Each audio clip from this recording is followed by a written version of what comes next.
Hey, I'm Lukas, and in this video we're going to take a look at how you can spin up your own instance of Postgres in the cloud and use it as a database for your next backend application. So maybe you know the situation, you have developed something locally that needs a database, and maybe you use Docker to spin up this database locally, but as soon as you want to move the setup to the cloud, you ask yourself, where do I get the Postgres database from?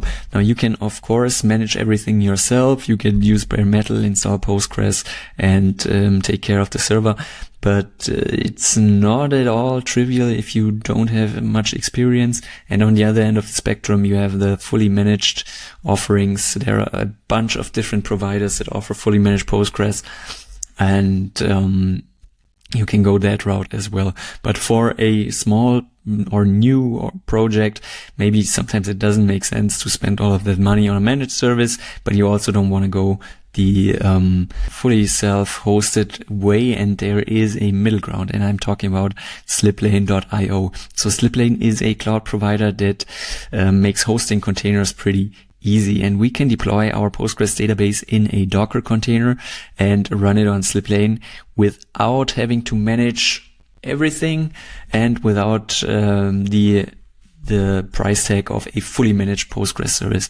So especially for smaller projects, POCs, prototypes, it is a pretty cool option, I think. So let's get started. I will click on Get Started with my GitHub account, log into Sliplane, and right here on the dashboard I will create a new project, name this one Postgres, click on the project, and then I click Deploy Service right here on the top right. Then the next thing that we have to do is create a new server. So I will click on Create Server right here and name this one Postgres. I will click on Create Paid Server. And a neat thing about Sliplane is if we create the server, we can also deploy different applications on the server. So we can throw Postgres on there, we can use a backend, we can use pgadmin to inspect our Postgres database, we can use Redis, and we can put all of that onto the server. It is running in its own little private network. The services can communicate internally. There's basically no latency because everything is on the same machine, and we pay little money for all of these different applications. So if your app does not require a enormous scale with hundreds of thousands of concurrent active users, then you might want to give Sliplane a go. So I will click on the server right here, click on Add Service, and then I can already see these pre-configured images. So some containers are pre-configured as one-click deploys, and we also have Postgres in the list. And if I click on Postgres, you can find, or you can see all of the different settings that are applied for you. We have a user, we have a randomly generated password that is generated for us, and a database which is called MyDB.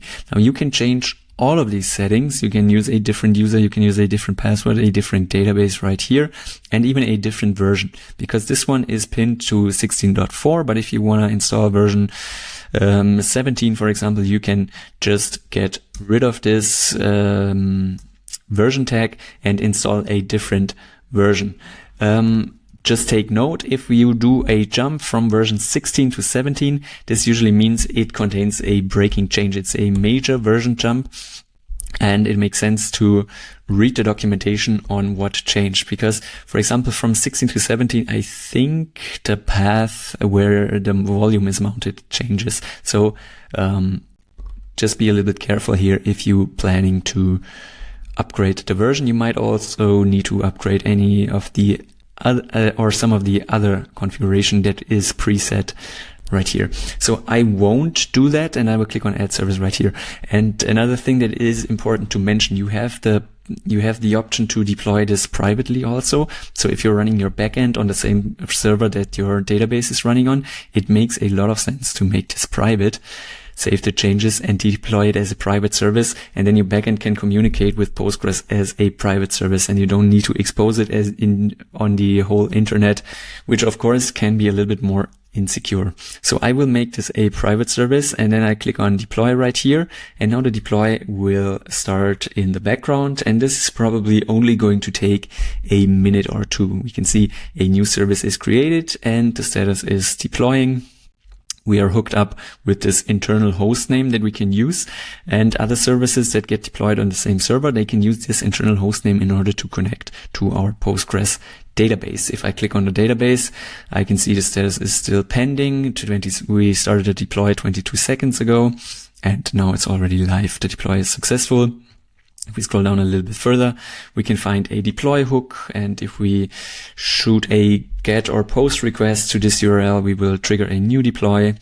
We can find all of the other settings, like the image URL that we have been using to start this container, and the environment variables. And then we have the logs. We can check what is going on right here. The database is ready and can accept connections. Then we have the events. We can connect to our service via SSH, for example, if we want to quickly inspect something on the database, or run a quick command that we need SSH access to, and we can find our volumes where the persistent data of our Postgres database is stored. So this one gets stored to Postgres data -5AB0. And if we click on it, there are no existing backups for this volume right now, but Sliplane usually does daily volume backups. And if you need a database, for example, before upgrading the Postgres version, you can also create a manual backup right here. And the backup is starting right there. And if you don't need the service anymore, you can, of course, delete it. Now, speaking about backups, this is a good safety net, but in a more production setting, you would want a different container that is using the native PSQL dump function in order to create the backups and use this native way of backing up Postgres. So that's basically it for this tutorial. As you can see, it is very straightforward to spin up an instance of Postgres on Sliplane. If you did like this video, give it a thumbs up, like, comment, and subscribe, and I see you next time.